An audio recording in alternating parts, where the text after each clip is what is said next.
Once upon a time, in a place called Seri, there were two salesmen of pots and pans and handmade trinkets. They agreed to divide the town between them. They also said that after one had gone through his area, it was all right for the other to try and sell where the first had already been.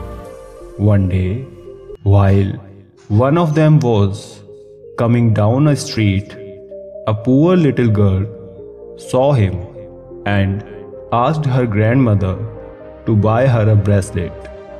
The old grandmother replied, "How can we poor people buy bracelets?"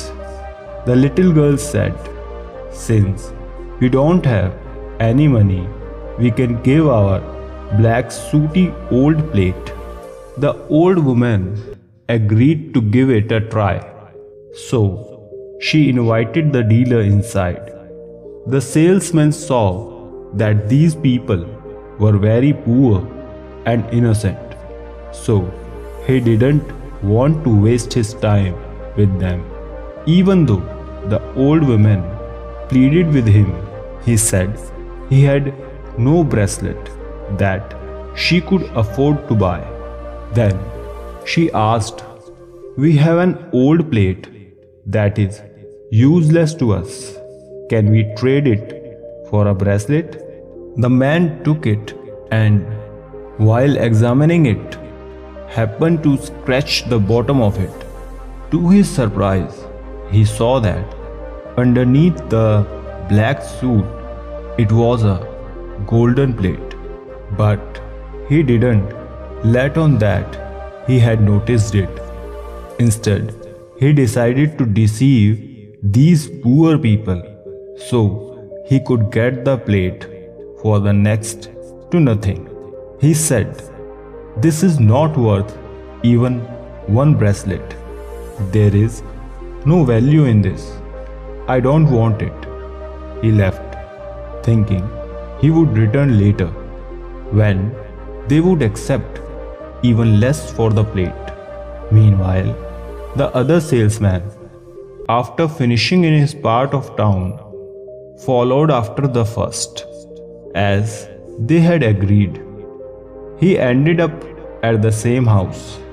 Again, the poor little girl begged her grandmother to trade the old plate for a bracelet.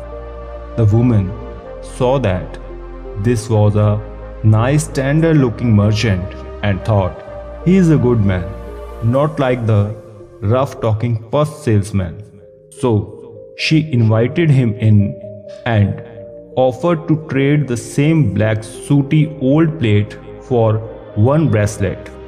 When he examined it, he too saw that it was pure gold under the grime.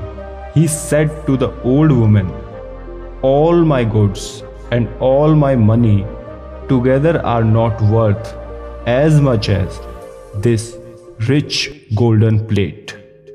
Of course, the woman was shocked at this discovery, but now she knew that he was indeed a good and honest fellow.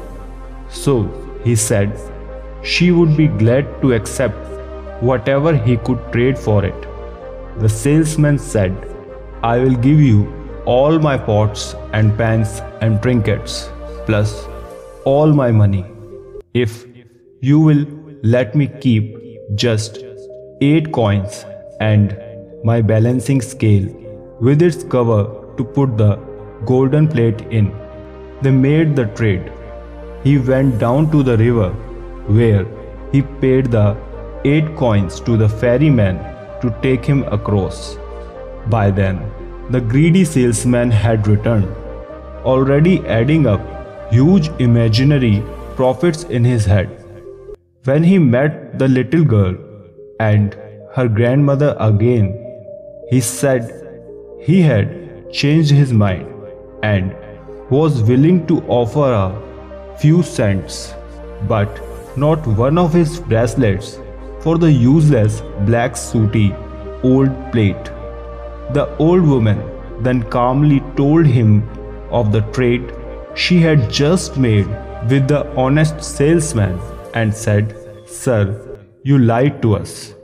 The greedy salesman was not ashamed of his lies, but he was saddened as he thought, "I have lost the golden plate that must be worth 100,000. So he asked the woman, which way did he go?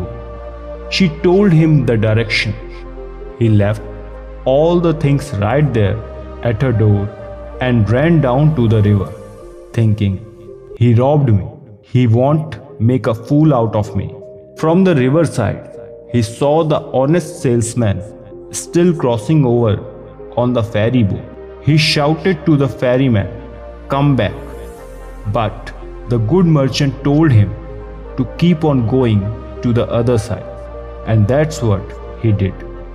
Seeing that he could do nothing, the greedy salesman exploded with rage.